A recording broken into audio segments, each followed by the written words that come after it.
May I invite Thiru M.K. Stalin, the Honorable Chief Minister of Tamil Nadu, to please come up on stage.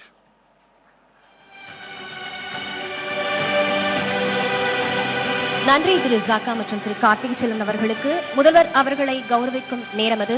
மாண்புமிகு தமிழ்நாடு முதலமைச்சர் அவர்களை ஜாக்கா Jacob அவர்களும் திரு கார்த்திகை செல்வன் அவர்களும் கௌரவிப்பார்கள்.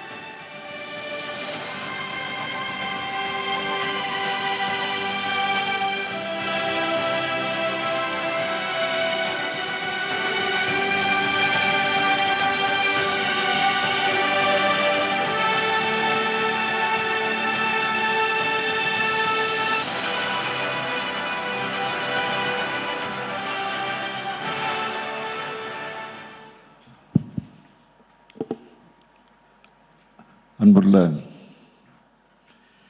CNN news 18 தொலைக்காட்சி நிறுவனத்தினுடைய town hall Chennai நிகழ்ச்சியில கலந்து கொண்டு சிறப்பித்துக் கொண்டிருக்கக்கூடிய மாண்புமிகு அமைச்சர் பெருமக்கள், திரு அன்பில் மகேஷ் பொய்யாமொழி அவர்களே, திரு TRB ராஜா அவர்களே, நாடாளுமன்ற உறுப்பினர் கனிமொழி சோமு அவர்களே, சட்டமன்ற உறுப்பினர் பரந்தாமன் அவர்களே, CNN நியூஸ் 18 தொலைக்காட்சி நிறுவனத்தினுடைய நிர்வாக ஆசிரியர் திரு ஜாக்கா ஜேக்கப் அவர்களே, நிர்வாக ஆசிரியர் திரு ஆனந்த் நரசிம்மன் அவர்களே,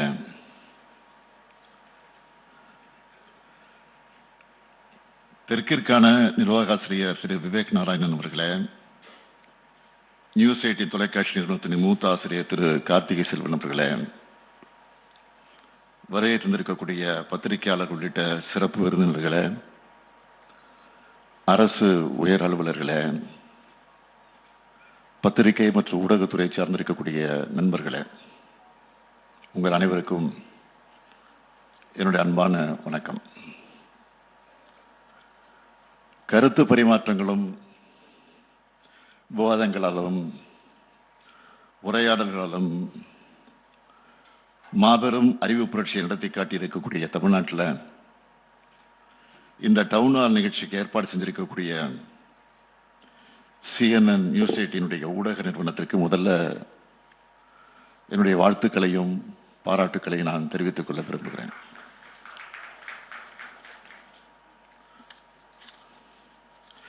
மக்களிடையே விதைக்கப்படக்கூடிய நல்ல கருத்துக்கள் தான் முன்னேற்றத்திற்கான அடிப்படையாக அமையும். அப்படி நூற்றாண்டு கண்ட திராவிட இயக்கத்தினுடைய கொள்கை முகமாக 74 ஆண்டுகள் கடந்த மாபெரும் அரசியல் இயக்கமாக மக்களுடைய ஆதரவோடு திராவிட முன்னேற்ற கழகம் ஆட்சி பொறுப்பில் இருக்கிறது. பேரறிஞர் அண்ணாவினுடைய மறைவுக்கு பிறகு இந்த இயக்கத்தோட எதிர்காலத்துக்கான திசை காட்டியா முத்தமிழறிஞர் கலைஞர் அவர்கள் 50 முழக்கங்களை வழங்கியிருக்கிறார். அதுல முக்கியமான ஒன்று, வன்முறை தவிர்த்து வறுமையை வெல்வோம்.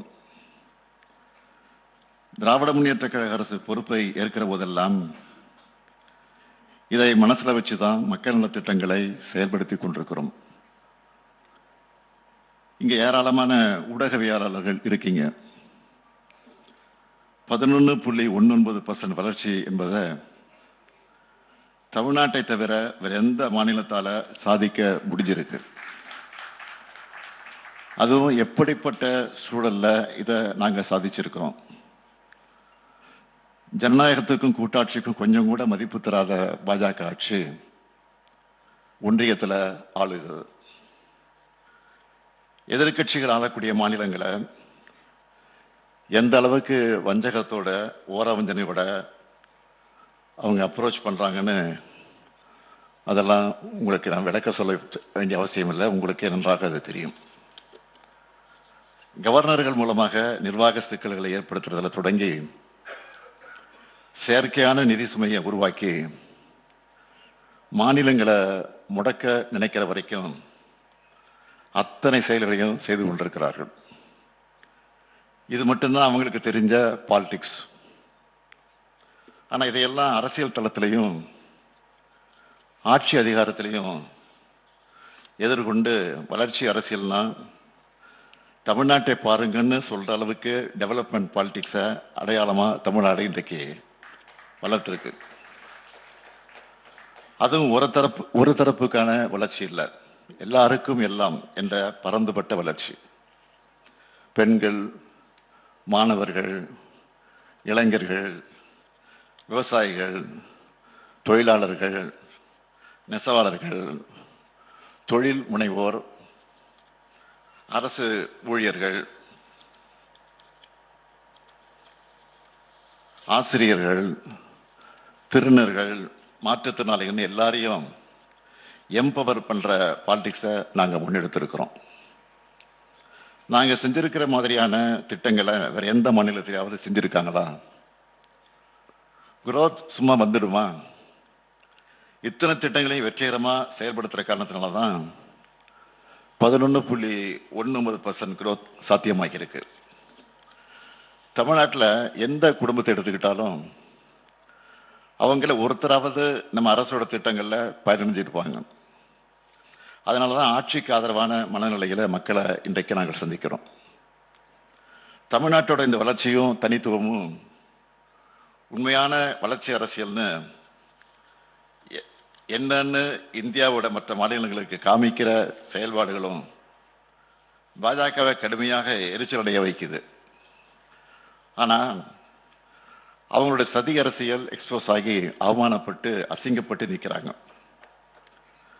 பாஜகவோட பேட்டர்ன் என்னன்னு திமுக மட்டுமல்ல, ஒட்டுமொத்த தமிழ்நாடே இன்றைக்கு உணர்ந்திருக்கு. அவங்க மேல மக்களுக்கு நம்பகத்தன்மை கிடையாது. மற்ற மாநிலங்கள்ல கட்சிகளை மிரட்டி ஆட்சிகளை கவிழ்த்து தங்களுடைய அரசை கொண்டு வர பயன்படுத்திட எப்படி வாஷிங் மிஷின்லாம் பயன்படுத்திட்டு இருந்தாங்களோ இப்போ அந்த வாஷிங் மிஷின் எங்கேயும் கொண்டு வந்து கூட்டணி அமைச்சிருக்கிறாங்க. அவங்களோட என்டிஏ கூட்டணி என்பது முழுக்க முழுக்க ஊழல்வாதிகளை மிரட்டி அமைக்கப்பட்டுள்ள கூட்டணி தான். கடந்த அதிமுக ஆட்சி காலத்தில் இருந்த முன்னாள் அமைச்சர்கள் பல பேர் ரெய்டுகளுக்கு ஆளானாங்க. 10 பேர் மேல டிவிஎஸ்சியில வழக்குகள் இருக்கு. ஆனா கூட்டணிக்காக அவங்களை இப்போ பாதுகாத்துட்டு இருக்காங்க. இன்னும் சொல்லணும்னா முன்னாள் அமைச்சர்கள் சில பேர் மேல எஃப்ஐஆர் கூட பதிவு பண்ண விடாம நீண்ட ஆண்டு காலமா ஆன்லைன் மூலமா நிறுத்தி வச்சிருக்கிறாங்க. இந்த லட்சணத்துல இப்போ இடி, ஐடி, சிபிஐ ஆகியவற்றை வச்சு எங்களையும் மிரட்டலான்னு பார்க்கறாங்க. என்னதான் பாஜக இடி, ஐடி, சிபிஐன்னு தன்னுடைய படைபலத்தை அந்த பரிவாரத்தை அழைச்சிக்கிட்டு வந்தாலும் அதை ஒரு கை பார்ப்போம்னு நாங்களும் தயாராக தான் இருக்கோம். இடி இதுவரைக்கும் பதிவு செஞ்ச 8000த்துக்கு அதிகமான வழக்குகள்ல எத்தனை வழக்குகள் முழுமையாக நடந்திருக்கு? அவங்களோட உண்மையான கன்விக்ஷன் ரேட் என்ன? ஊழல் குற்றச்சாட்டுக்கு உள்ளானவங்க எல்லாரும் உடனடியா யாரு கூட கூட்டணி சேர்றாங்க? புலனாய்வு முகமைகளை இவ்வளவு மலிவா பயன்படுத்தி தான் பாஜக அரசியல் சதுரங்க வேட்டைய நடத்திக்கிட்டு இருக்கு. அதுக்கு என்டிஏன்னு அந்த என்டிஏன்னு அந்த கூட்டணிக்கு பேரு. மக்கள் பாஜகவை நம்பணும்னு பழனிசாமி போன்ற ஆமாம் சாமிங்க பாஜகவின் கிழக்கழக செயலாளராக வச்சுக்கிட்டு டப்பா இன்ஜின் எடுத்துக்கிட்டு உள்ள வர நினைக்கிறாங்க. பாஜக உள்ள நுழைஞ்சா எப்படியெல்லாம் நடந்துப்பாங்க என்பதைத்தான் இப்போ அண்மையில் மகாராஷ்டிரால பார்த்துக்கிட்டு இருக்கோம். அதை நீங்களும் தெளிவாக புரிஞ்சிருப்பீங்கன்னு நினைக்கிறேன். மாநில கட்சியை உடைச்சி ஆட்சிக்கு வந்தவங்க இப்போ பிற்படுத்தப்பட்ட முஸ்லிம்களுக்கான 5 விழுக்காடு இடஒதுக்கீட்டை ரத்து செஞ்சிருக்கிறாங்க. மகளிர் உதவித்தொகை திட்டத்தில் 22 லட்சம் பெண்களை நீக்கி இருக்காங்க. இதை தான் தமிழ்நாட்டிலையும் செய்ய நினைக்கிறாங்க. அதுக்கு அவங்க பயன்படுத்த நினைக்கிற ட்ரோஜன் குதிரை தான் அதிமுக. அதனால தான் பழனிசாமி அவர்களை இன்றைக்கு பார்க்குறோம். அவர் வழங்கக்கூடிய எந்த வாக்குறுதியும் மக்கள் நம்புவதற்கு தயாராக இல்லை. மண்குதிரையை நம்பி யாராவது ஆத்திர இறங்குவாங்களா? நிச்சயமாட்டாங்க. எங்களை பொறுத்த வரைக்கும் எங்களோட லட்சியங்களும் கடமைகளும் ரொம்ப பெருசு. அதை நோக்கிய பயணம்தான் எங்களுடைய தேர்தல் வெற்றிகள். எல்லாருக்கும் எல்லாம், எங்கும் தமிழ், எதிலும் தமிழ். அனைத்து துறை வளர்ச்சி, அனைத்து மாவட்ட வளர்ச்சின்னு மக்கள் நல திட்டங்களை செயல்படுத்திக்கிட்டு இருக்கிறோம். அடுத்து ஒன்றுபட்ட இந்தியாவில் மாநிலங்களுக்கான உரிமைகளை பெற்று தந்து உண்மையான கூட்டாட்சி கருத்தியலை நிறுவனம்னு எங்களோட அடுத்த கட்ட பயணத்தையும் தொடங்கி இருக்கிறோம். மாநில சுயாட்சி என்பது அறிஞர் அண்ணா அவர்களுடைய உயில். அவர் எங்களுக்கு வழங்கின உயிர் கொள்கை. உண்மையான வளர்ச்சியை நம்ம இந்திய நாடு அடையணும்னா மாநிலங்களுக்கு நிறைய அதிகாரங்கள் வழங்கப்படணும். ஏன்னா மாநில அரசுகள் தான் மக்களுக்கு நெருங்கிய அரசுகள். ஒன்றிய அரசு என்பது தனக்கு தேவையான அதிகாரங்கள் மட்டும் வச்சுக்கிட்டு மற்றவற்றை மாநிலங்களுக்கு வழங்கிடணும். மாநில பிரதமர் அவர்கள் உலகம் முழுக்க பயணம் செஞ்சு வளர்ச்சி அடைந்த நாடுகளை பார்க்கிறார. அப்படிப்பட்ட வளர்ச்சியை இந்தியாவும் அடையணும்னா மாநில சுயாட்சிக்கான அரசியல் சட்ட திருத்தத்தையும் கொண்டு வரணும். உண்மையான வளர்ச்சியை, மக்களுக்கு தரமான வாழ்க்கையை மாநிலங்கள் சாதிச்சு காட்டுறோம். பன்முகத்தன்மை கொண்ட இந்தியாவுக்கு கூட்டாட்சி தான் அடிப்படை. இது குறித்து அண்மையில் கூட இந்து ஆங்கில நாளேட்டில் ஒரு கட்டுரை கூட நான் எழுதியிருந்தேன். அது மட்டுமல்ல, ஒன்றிய மாநில உறவுகள் குறித்த உயர்நிலை குழுவை அமைச்சு அந்த குழுவினுடைய அறிக்கையும் முதல் பாகத்தை நான் வெளியிட்டிருக்கிறேன். அதை அனைத்து கட்சிகளுக்கு அனுப்பி வச்சு தேசிய அளவில் மாநில சுயாட்சி கருத்தியல் குறித்த புரிதலை ஏற்படுத்த வேண்டும் என்று நினைக்கிறோம். CNN போன்ற ஊடகங்கள் இந்த அறிக்கையில் சொல்லப்பட்டிருக்கக்கூடிய கருத்துக்களை விளக்கி மக்கள் கிட்ட கொண்டு போய் சேர்க்கணும். இந்த நேரத்தில் என்னுடைய அன்பான கோரிக்கை நான் இங்கே எடுத்து வைக்க விரும்புகிறேன். எங்களை பொறுத்த வரைக்கும் சமத்துவம், சமூக நீதி, மதச்சார்பின்மை, சகோதரத்துவம், மாநில சுயாட்சி உள்ளிட்ட கருத்தியல்கள் குறித்து இந்தியா முழுக்க ஒரு பரந்துபட்ட பார்வை உருவாக வேண்டும் என்று நினைக்கிறோம். அதுதான் இந்தியாவுக்கு உண்மையான வளர்ச்சி பாதையை உருவாக்கும்னு நான் நினைக்கிறேன். அந்த பாதையை காட்டுவதற்கான ஒளியாதான் திராவிட மாடலை நாங்கள் அடையாளம் காட்டுகிறோம். இந்த பணியிலிருந்து நாங்கள் ஒருபோதும் பின்வாங்க மாட்டோம். நான் மக்களை நம்புகிறவன். மக்களுக்கான எங்களுடைய பயணத்தை யாராலும் தடுத்து நிறுத்த முடியாது. தமிழ்நாட்டில் நடக்க இருப்பது ஜனநாயகத்துக்கும் பாசிசத்துக்கும் இடையிலான தேர்தல். நான் உறுதியாக சொல்றேன், தமிழ்நாடு வெர்சஸ் NDA என்ற இந்த தேர்தலில் தமிழ்நாடு தான் நிச்சயம் வெல்லும். அதுக்கான கருத்துக்களை மக்கள்கிட்ட இன்னும் வலுவா கொண்டு போய் சேர்க்க CNN நியூஸ் ஊடகத்தின் இந்த டவுன் ஹால் நிகழ்வு துணை நிற்கணும் என்று கேட்டு, அந்த வகையில் இந்த நிறுவனத்துக்கு வாழ்த்தையும் சொல்லி விடைபெறுகிறேன். நன்றி, வணக்கம்.